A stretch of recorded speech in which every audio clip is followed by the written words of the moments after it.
Hello everyone, welcome to my channel. So बहुत दिनों से वीडियो नहीं बना पा रहा था क्योंकि ऑल ऑफ यू नो कि West Bengal and to be precise Kolkata में फ़िलहाल क्या सिचुएशन चल रहा है, और due to that incident that happened in RG Kar hospital. Protest वगैरह चल रहा है एंड उसके लिए बहुत डिस्टर्ब भी था एंड सब कुछ मिला के थोड़ा सा ऑफ था and that is why I could make a video. Anyways, here we are back again and मुझे ये सीरीज़ बनाना था एंड ये एक बहुत एक इम्पॉर्टेंट सीरीज़ होने वाला है। मैंने इसका नाम लिखा रखा है foundation batch, because I have seen the syllabus of different universities all over India and first year that is in first semester and higher semester में भी जो कैलकुलस पार्ट है आइदर वो बिल्कुल डायरेक्टली है या फिर उसका एप्लीकेशंस भर भर के है in higher semester as well. First semester का अगर सिलेबस देखोगे in most of the universities, सभी यूनिवर्सिटीज़ में ये integration as a topic syllabus में प्रेजेंट है। So not only integration, differentiation, limits as well, that is calculus. So I'm talking about calculus here and that is why मैंने सोचा कि ये तो ज़रूर बनाना चाहिए एंड लाइक बहुत दिनों से ही सोच रहा था and so now here we are and ये लाइक जो अभी मैं ये लेक्चर्स में बना रहा हूँ एंड जो मेरा टारगेट है इसको मैं पब्लिश करूँगा on teachers day, upcoming teachers day, just as a gift from me to all the students and so let us see कितना कैसा होता है, कैसा रिस्पांस मिलता है। अच्छा लगे तो ज़रूर कमेंट करके बताना कि क्या है कि और सही है कि नहीं एंड सब्सक्राइब कर लेना अगर अभी तक नहीं किया है तो। ओके, सो तो हम लोग इस पर्टिकुलर लेक्चर में we are starting integration and इसमें थोड़ा सा इनिशियल बात अबाउट इंटीग्रेशन हम लोग करेंगे। देन उसके बाद जो like different formula and different types of integration है सब कुछ हम लोग कवर करते हुए चलेंगे इन दिस एंटायर सीरीज और बहुत क्वेश्चन सॉल्व करेंगे, भर भर के different types of question solve करेंगे। जो मतलब जो प्रॉब्लम होता है कि हम लोग definitely we have all studied this things, limits, differentiation, integration in school in class 11 and 12, लेकिन क्या होता है कि वो 12 खत्म होने के बाद या फिर जॉइंट एंट्रांस एग्जाम हो जाने के बाद या फिर पीजीटी यूजी का एंट्रांस एग्जाम होने के बाद भी थोड़ा सा लाइक कॉलेज स्टार्ट मतलब स्कूल और कॉलेज के बीच में लाइक 2.5 मंथ्स या फिर 3 मंथ्स का एक गैप बन जाता है and due to that gap students जो है थोड़ा सा डिटच हो जाते हैं फ्रॉम स्टडीज़ एंड ऑल। और ये मैथमेटिक्स एक ऐसा सब्जेक्ट है एंड उसके ऊपर ये कैलकुलस एक ऐसा टॉपिक है, अगर हम लोग इसको प्रैक्टिस नहीं करेंगे रेगुलर बेसिस में तो डेफिनेटली हम जो है भूल जाएंगे।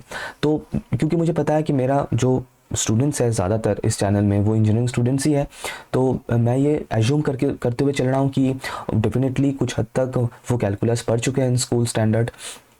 और अगर कोई बच्चों स्कूल का बच्चा कोई देख रहा है तो उसके लिए भी ये कोई प्रॉब्लम नहीं होगा क्योंकि बिल्कुल मैं ज़ीरो से स्टार्ट करूँगा सभी topics and here in this particular lecture integration बिल्कुल ज़ीरो से स्टार्ट करके एकदम जो एडवांस्ड या फिर प्रो मोड तक हम लोग जाएंगे, ठीक है। So do not worry at all, समझ में तो डेफिनेटली आएगा।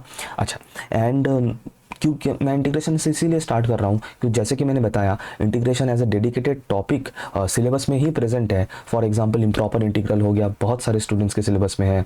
बीटा गामा फंक्शन सिलेबस में है, फिर सरफेस एरिया वॉल्यूम कैलकुलेट करना सिलेबस में है। अच्छा, डिफरेंशियल इक्वेशन हायर सेमिस्टर के बच्चों के सिलेबस में भर भर के है, प्रोबेबिलिटी है in and not only that direct as integration भी है, डेफिनेट इंटीग्रल भी सिलेबस में प्रेजेंट है। So and not only that और भी क्वेश्चंस मतलब डिफरेंट टॉपिक सॉल्व करने के लिए घुमा फिरा के हमें इंटीग्रेशन कभी भी मिल सकता है, एप्लीकेशन के तौर पे मिल सकता है, जैसे कि वो एरिया मतलब वॉल्यूम एरिया वो सब हो गया, फिर मोमेंट ऑफ इनर्शिया है ना, ये सब निकालने में कैलकुलस मतलब घुमा फिरा के सभी जगह पे कैलकुलस आएगा as an application.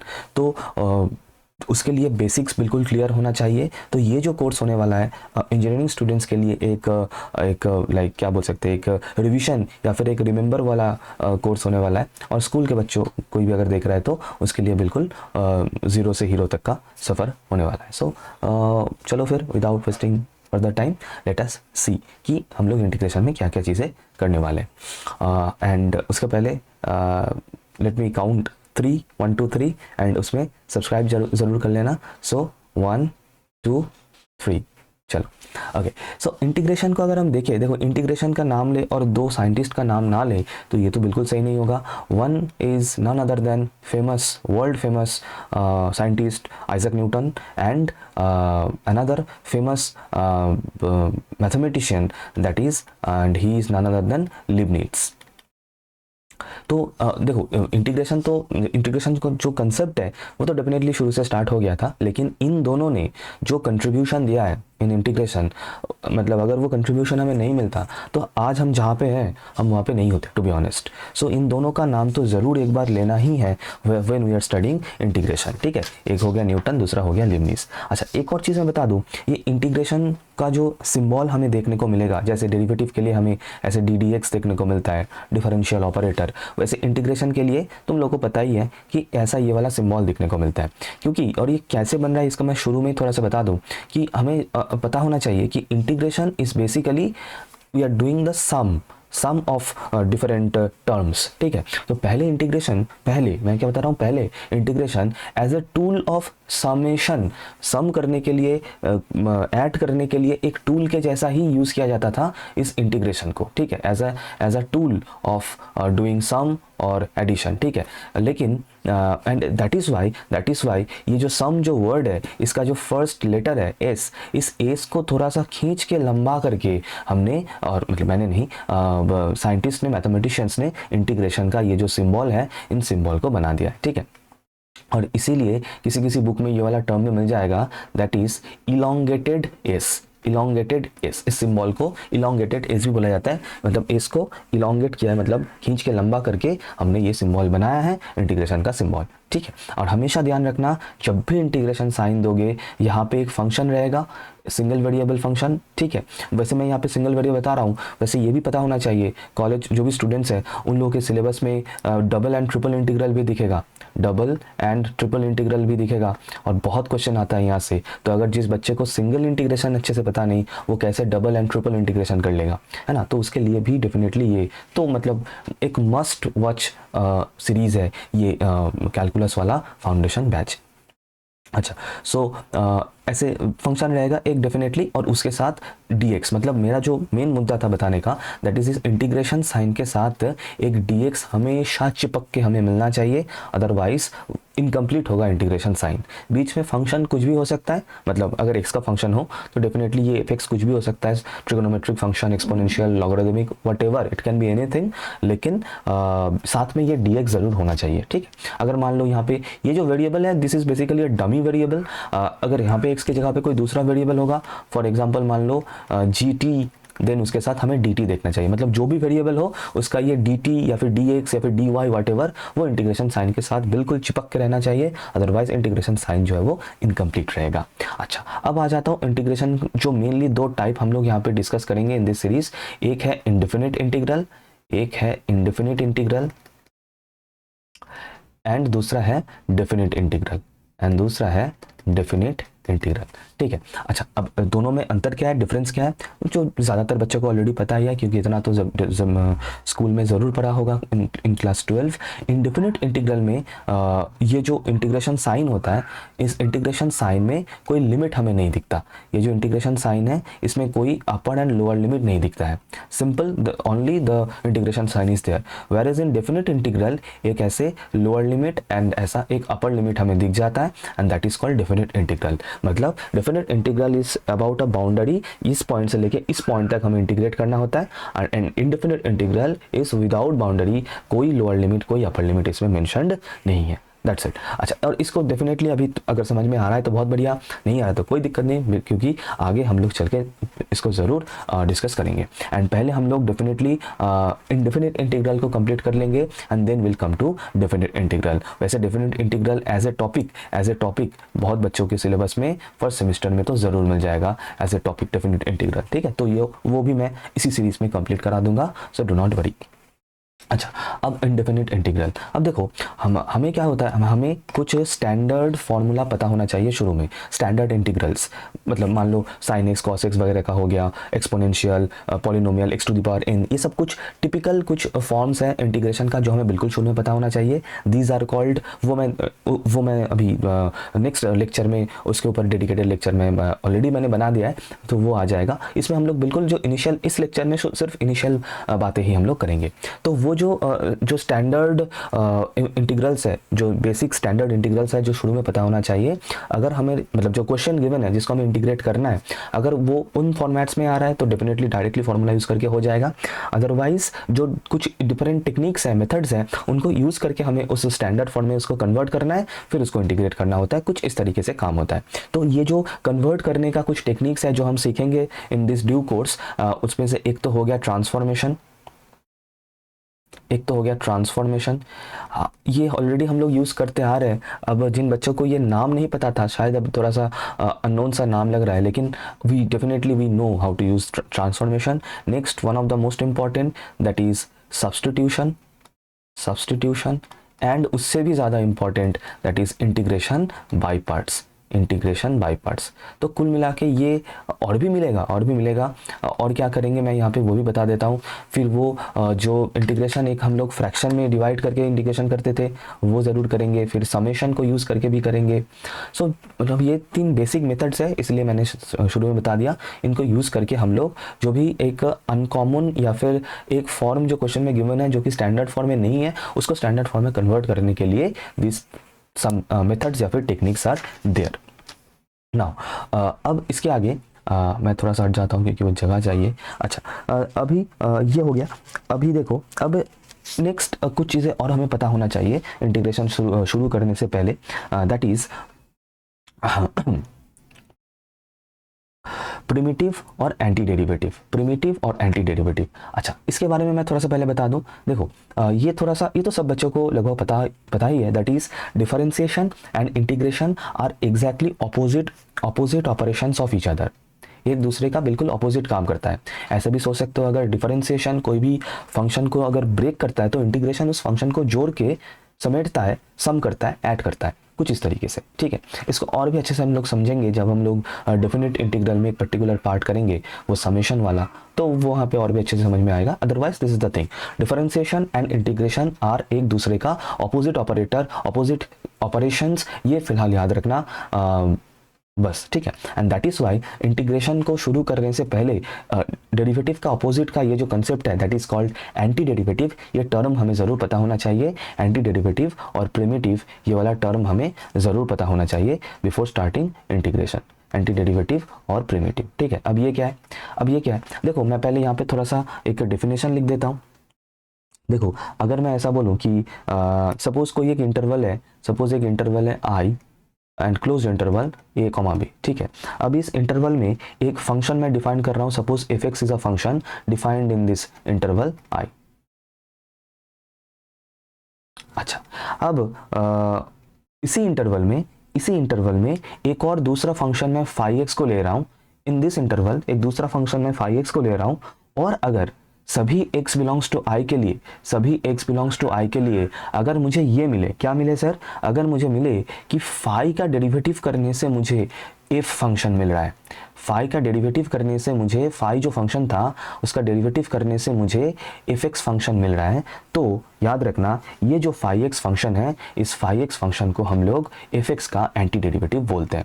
This phi(x) function will be called as an anti derivative. ठीक है, ध्यान रखना, मैं यहाँ पे द नहीं एन वर्ड यूज कर रहा हूं, एंटी डेरिवेटिव ऑफ fx। ठीक है, तो बेसिकली phi(x) जो फंक्शन है उसका अगर डेरिवेटिव कर दूंगा तो मुझे fx मिलेगा। तो जिस फंक्शन का डेरिवेटिव करने से एक दूसरा फंक्शन मिलता है, उस फंक्शन को phi को एंटी डेरिवेटिव और या फिर प्रिमिटिव बोला जाता है। तो फिर ऑब्वियसली, अच्छा मैं इसको एक्सप्लेन करूंगा, definitely I am coming to that. एक एग्जांपल सपोज कर लेते हैं सॉरी, अगर सपोज मान लो हम लोगों का phi(x) मैं ले रहा हूँ x²। सर इसका अगर डेरिवेटिव करूँ, that is ddx of phi(x), sir यही तो है phi'(x), यही तो phi'(x) का डेफिनेशन है, ddx ऑफ x। अच्छा, तो ये क्या मिल जाएगा? 2x। तो यहाँ पे ये जो 2x है, this 2x will be my fx in this particular example, और ये जो phi(x) है, that is x², this is your anti derivative और प्रिमिटिव। एंटी डेरिवेटिव और प्रिमिटिव सेम ही कंसेप्ट है, सेम ही है, जस्ट दो डिफरेंट नाम है, दोनों नाम से ही फेमस है, प्रिमिटिव और एंटी डेरिवेटिव। ओके, अच्छा यहाँ पे एक और चीज़ मैं बता दूँ। अच्छा, उसके पहले इसका अपोजिट रिप्रेजेंटेशन भी एक बार जल्दी से देख लेते हैं, ताकि you will be able to understand more clearly. चलो ऑरेंज से चलते हैं। ओके अच्छा अब सॉरी, अब मैं इस लाइन को पिक कर रहा हूँ, ठीक है। ये जो डेफिनेशन मैंने लिखा था इसको मैं पिक कर रहा हूँ। देखो यहाँ पे नीचे लिखता हूँ five dash x is equals to f x. ये तो क्लियर है सर। फाइव डैश टेक्स को आपने क्या लिखा था, और D D x of five x, sorry ये मैं लिख सकता हूँ डेफिनेटली। हाँ सर क्यों नहीं लिख सकते, बिल्कुल लिख सकते हो। अच्छा क्या इस डी एक्स को मैं क्रॉस मल्टीप्लाई कर दूँ उस साइड में? हाँ सर कर दो, किसने रोका है? आपका पेन है, आपका बोर्ड है, आप जो भी चाहे वो करो। चलो कर देता हूँ। सो इस एफ एक्स के साथ मैंने डी एक्स को यहाँ पे जो है क्रॉस मल्टीप्लाई कर दिया, ठीक है। अब मैं क्या करूँगा, देखो मैं इंटीग्रेशन पढ़ा रहा हूँ, इंटीग्रेशन बनाऊँगा यहाँ से। तो अभी मैं यहाँ पे एक लाइन में लिखूंगा that is integrating both side with respect to x. ये लाइन बहुत इंपॉर्टेंट है। क्या लाइन बताया, इसके बाद मैं यहाँ पे कंटिन्यू करता हूँ। जो लाइन मैंने बताया that is very important, integrating both sides, integrating both sides with respect to x. मतलब जो इंडिपेंडेंट वेरिएबल है उसके रिस्पेक्ट में मैं दोनों साइड इंटीग्रेट कर रहा हूँ। और जब भी और जहाँ भी ये लाइन, डिफरेंशियल इक्वेशन में बहुत लाइन नहीं चलता है ये वाला लाइन, तो जहाँ पर भी ये लाइन लिख रहे हो तुरंत उसके नेक्स्ट वाले लाइन में दोनों साइड में चुप करके इंटीग्रेशन साइन डाल दिया करो। तो यहाँ पे मैंने इंटीग्रेशन साइन डाल दिया। सो यहाँ पे हो गया डी ऑफ फाइव एक्स जो था जैसा था, मैं इसको डिस्टर्ब नहीं कर रहा हूँ, इक्वल्स टू यहाँ पर सिर्फ यहाँ पे इंटीग्रेशन हो गया। सिर्फ दोनों साइड में मैंने इंटीग्रेशन साइन डाला है और कुछ नहीं। अच्छा अब एक चीज़ यहाँ पे बहुत इंपॉर्टेंट जो याद रखना, दैट इज़ ये दोनों जो सिंबल है, कौन से दोनों सिंबल है, ये जो इंटीग्रेशन का ये जो सिंबल है और ये जो डी का जो मतलब डेरिवेटिव का जो डी है, क्या बताया था, integration and derivative are completely opposite and दुश्मन ऑफ ईच अदर। एक दूसरे को मार पीट करते हैं, एक दूसरे को मार काट के दोनों ही वैनिश हो जाएगा, दोनों ही गायब हो जाएगा। मतलब ये जो इंटीग्रेशन साइन है और ये जो डी है ये एक दूसरे के साथ ऐसे ऐसे ऐसे मारपीट करेगा और ये पूरा बिल्कुल वैनिश गायब हो जाएगा। तो यहाँ पे ये जो पोर्शन ये पूरा गायब हो जाने से लेफ्ट हैंड साइड में सर क्या बचेगा, लेफ्ट हैंड साइड में क्या बचेगा, लेफ्ट हैंड साइड में सिर्फ और सिर्फ 5x बचेगा। ऐसे कैंसिल नहीं करना है, याद रखना, ऐसे काटना नहीं है इंटीग्रेशन साइन को और डी को, मन ही मन इसको ऐसे गायब कर देना है in the next line. So 5x equals to तुम्हें क्या मिल जाएगा, that is integration of f x d x. तो देखो हम लोगों को अपना इंटीग्रेशन का जो मेन फंडा है, मेन सिंबल है, वो हमने बना दिया है कुछ इस तरीके से। और डिफरेंशिएशन का ऑपोजिट है, देखो मैंने क्या बताया था, 5x का डेरिवेटिव करने से fx मिल रहा था और fx का इंटीग्रेशन करने से, इंटीग्रेशन fx dx, हमें 5x मिल रहा है। तो यही मैं बता रहा था कि these two operations are, integration and differentiation, are opposite to each other. ठीक है, ये यहाँ से याद रखना। अच्छा अब एक और चीज़ याद रखना, ठीक है उसको मैं नेक्स्ट स्लाइड में लिखता हूँ। आई होप ये क्लियर है बिल्कुल, ठीक है। चलो चलते हैं नेक्स्ट स्लाइड में। इंटीग्रेटिंग कांस्टेंट और आर्बिट्ररी कांस्टेंट, ये एक बहुत ही इंपॉर्टेंट एक पोर्शन है एंड हमें ये और भी अच्छे समझ में आएगा नेक्स्ट स्लाइड में जब हम लोग ज्योमेट्रिकल इंटरप्रिटेशन समझेंगे। लेकिन फिलहाल ये याद रखना। अच्छा मैं यहाँ पे एक चीज़ बता दूँ, वैसे जो टर्म है, एक्चुअल टर्म है, दैट इज आर्बिट्ररी कांस्टेंट, ठीक है, क्योंकि इंटीग्रेशन करके हमें वो आर्बिट्ररी कांस्टेंट मिल रहा है, that is why we are calling it as integrating constant. है वो आर्बिट्ररी कांस्टेंट, क्योंकि आर्बिट्ररी कांस्टेंट में ही ये जो नाम है आर्बिट्ररी कांस्टेंट, इसी में ही इसका जो मेन फंडा है, मेन कंसेप्ट है, वो छुपा हुआ है। आर्बिट्ररी वर्ड का मतलब क्या है कि अपने अकॉर्डिंग, मेरे अकॉर्डिंग मैं उस कांस्टेंट को वेरी करा सकता हूँ। बोल रहा हूँ कांस्टेंट, लेकिन मैं इसको डेफिनेटली वेरी करा सकता हूँ। तो arbitrary constant is actually a constant जिसका वैल्यू वेरी करने से मुझे डिफरेंट टाइप्स ऑफ कर्व्स मिलता जाएगा। एक चीज़ हमेशा, अच्छा वो मैं नेक्स्ट स्लाइड में बता रहा हूँ, क्लियर करूँगा। अच्छा पहले इसके पहले क्या होता है, मैं अच्छा सॉरी इसको थोड़ा सा मैं एग्जांपल लेके बता दूँ। देखो यहाँ पे मैंने ये लिखा था, ठीक है, ये वाला टर्म लिखा था, ये लास्ट ये नोट करना, ये वाला, ठीक है, कौन सा वाला सर, ये वाला, ये अभी जो मैं मार्क कर रहा हूँ, इसको ज़रा ध्यान देना कि 5x equals to integration of f x d x. अच्छा सर इसको आपने ये लिखा है, ये बिल्कुल सही है, कोई गलती नहीं है इसमें, लेकिन इसको और भी जनरलाइज्ड फॉर्म में हम लोग लिख सकते हैं। और वो कैसे, कि अगर मैं ऐसा लिखूँ कि integration of f x d x, integration of f x d x is equals to 5x। यहाँ तक तो हम लोग ऑलरेडी देख चुके हैं, यहाँ तक तो हम लोग को ऑलरेडी पता ही है। और अगर इसके साथ मैं कांस्टेंट को ऐड कर दूं, now this constant is called arbitrary constant. इसका एक्चुअल नाम आर्बिट्ररी कांस्टेंट है, फिर से बता रहा हूँ, लेकिन क्योंकि मुझे इंटीग्रेशन करके ये मिल रहा है, तो जब भी हम लोग ये इसको लिखेंगे in the chapter of integration, हम इसको हमेशा हमें ऐसा लिखना है कि where C is an integrating constant, where C is an integrating constant, that's it. ठीक है, अच्छा सर ये सी कहाँ से आया? देखो वैसे तो ये अगर यहाँ तक लिखते हम लोग ये तो बिल्कुल सही है, लेकिन लेकिन लेकिन आंसर को जनरलाइज करना बहुत ज़रूरी है, क्योंकि फिर से बता रहा हूँ, ये नेक्स्ट स्लाइड में और अच्छे से क्लियर होगा। क्योंकि अगर मैं सिर्फ और सिर्फ यहाँ पे 5x तक लिखता हूँ तो मुझे एक पर्टिकुलर कर्व मिल रहा है एज आंसर। जैसे ही मैं 5x प्लस सी लिख रहा हूँ तब ये आंसर जो है ये बिल्कुल एक जनरलाइज्ड आंसर बन रहा है, और जो कि असल में होना चाहिए we should have a general solution और a general answer when we are integrating any function. इसको और फिर से बता रहा हूँ, इसको और अच्छे समझ में आएगा नेक्स्ट स्लाइड में जब हम लोग इसका ज्योमेट्रिकल इंटरप्रिटेशन पढ़ेंगे। तो मैं क्या बताया, फिर से बता दे रहा हूँ, इंटीग्रेशन तो दो पॉइंट ऐसे याद रखना, जब भी कोई भी फंक्शन का इंटीग्रेशन कर रहे हो तो इंटीग्रेशन साइन के साथ एक dx ऑटोमेटिकली वहाँ पे चला आएगा, और उसको इंटीग्रेट करने के बाद डेफिनेटली एक सा फंक्शन मिलेगा, उसके साथ c लिखना द वेरी मोस्ट अल्टीमेट ज़रूरी चीज़ है, प्लस सी को लिखना, where C is an integrating constant. ये सी क्या करता है, ये सी ये जो तुम्हें अपना पर्टिकुलर एक सॉल्यूशन मिल रहा था, एक पर्टिकुलर कर्व मिल रहा था, एक पर्टिकुलर फंक्शन मिल रहा था, उसको जनरलाइज करने में मदद करता है, उसको एकदम जनरलाइज एक कर्व बना देता है। कौन? ये सी हम लोग का आर्बिट्ररी कांस्टेंट। सर एक एग्जांपल ज़रूर दूंगा, डेफिनेटली क्यों नहीं दूंगा। अच्छा मान लो मुझे 2x का इंटीग्रेशन करना है। अब जिन बच्चों को थोड़ा बहुत नॉलेज है इंटीग्रेशन का, थोड़ा बहुत फॉर्मूला याद है, वो तो कर लोगे। स्कूल का बच्चे जो फर्स्ट टाइम देख रहे हो, डो नॉट वरी, इसको बिल्कुल इन टाइप के क्वेश्चन को हम लोग नेक्स्ट क्लास में, नेक्स्ट लेक्चर में ऐसे सॉल्व करेंगे। ऑलरेडी वीडियो मैंने बना लिया है, तो वहाँ पे बिल्कुल रूट लेवल से, बेसिक लेवल से हम लोग उसको करेंगे। तो इंटीग्रेशन 2x dx, सर अगर जिनको पता है तो क्या होता है कि ये 2 जो है ये बाहर चला जाता है इंटीग्रेशन का, जो भी कॉन्स्टेंट्स रहता है, नंबर जो मल्टीप्लाइड रहता है फंक्शन के साथ, वो इंटीग्रेशन या फिर डिफरेंशिएशन के बाहर चला जाता है। This is called a linearity property. ये लीनियरिटी प्रॉपर्टी के अंदर आता है and we can do that.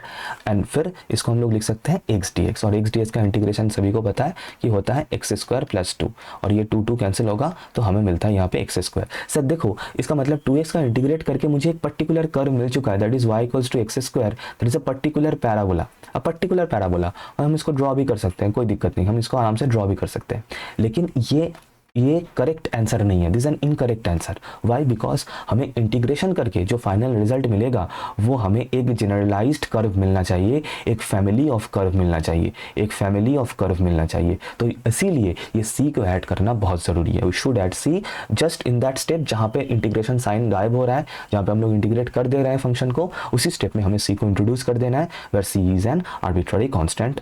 और तुम लोग चाहे तो, क्योंकि हम लोग इंटीग्रेशन कर रहे हैं तो इंटीग्रेटिंग कांस्टेंट भी लिख सकते हो, कोई दिक्कत नहीं। कोई बच्चा डिफरेंशियल इक्वेशन सॉल्व कर रहा है तो वहाँ पे आर्बिट्ररी कांस्टेंट लिखना वो ज़्यादा सही रहेगा, where C is an arbitrary constant, बस और कुछ नहीं। ठीक है, अच्छा सर इसको थोड़ा सा उल्टा करके भी सोच सकते हो, क्योंकि अब यहाँ पे अगर याद है तो 5x क्या बन रहा था, x² है ना, x² + c। अब देखो c एक कांस्टेंट है तो नंबर 1 2 3 4 5 6 या फिर -1 -2 -3, फ्रैक्शन भी हो सकता है, इंटीजर भी हो सकता है, कुछ भी हो सकता है तो c एक नंबर, एक कांस्टेंट। तो इसका मतलब अगर मैं इसका डेरिवेटिव करूँ, दैट इज 5' निकालूँ, तो मुझे 2x प्लस, सर c का तो डेरिवेटिव, कांस्टेंट का डेरिवेटिव 0 होता है, तो इसका मतलब मुझे 2x ही मिल रहा है, दैट इज मुझे सर fx ही मिल रहा है, ये देखो मुझे fx ही मिल रहा है। तो इसीलिए ये c ऐड करने से अल्टीमेट जो फंक्शन है जिसको हम लोग इंटीग्रेट कर रहे थे उसका कोई फर्क नहीं पड़ता है, क्योंकि c का डेरिवेटिव करने से वो 0 ही हो जाएगा अल्टीमेटली, एंड हमें अपना fxc आंख बंद करके जो है वो मिल जाएगा।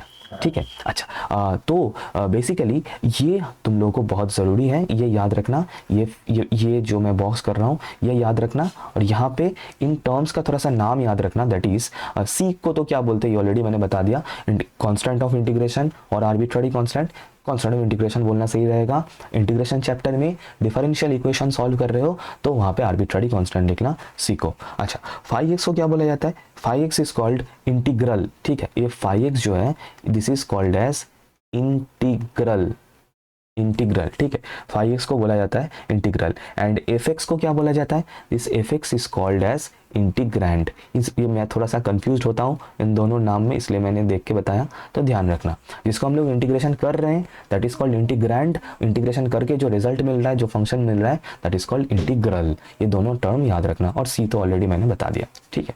अच्छा, लास्ट एक चीज़ यहाँ से कवर करते हुए चलेंगे, दैट इज ज्योमेट्रिकल इंटरप्रिटेशन। तो मैं बता रहा था इससे और भी सी के बारे में और भी क्लैरिटी मिलेगा, ठीक है। तो एक काम करता हूँ, मैं यहाँ पे एक एक्स एक्सिस और एक वाई एक्सिस मैंने यहाँ पे ड्रॉ कर लिया, ठीक है। ओके, बहुत बढ़िया। वही हम लोग अपना पुराना फंक्शन ले रहे हैं, है ना।